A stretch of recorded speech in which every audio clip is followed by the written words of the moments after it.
जख्म प्यार जो जख्म। या अल्लाह साईं, ये केड़ो वक्त अची वियो आहे।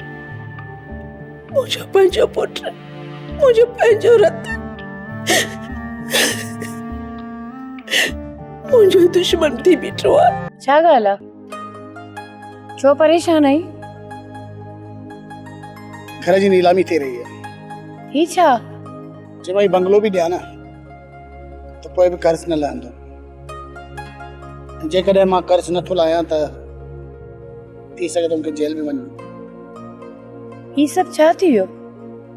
इहो सभु हुन सोनीअ जे बदुआउनि जो नतीजो आहे। अदा, मां तव्हां सभिनीनि खां शर्मिंदा आहियां। थी सघे तो त मूंखे माफ़ करे छॾियो। अरे ईअं न चओ, मूंखे गुनाहगार न कर। तव्हांखे पंहिंजे कंहिं ते पछतावो आहे? असांजे लाइ इहो ई काफ़ी आहे। घटि में घटि तव्हांखे ग़लतीअ जो अहसास त थियो न। सब्सक्राइब कयो असांजो official YouTube channel Sindh TV HD drama ऐं वधीक अपडेट लाइ बेल आइकन खे क्लिक करियो।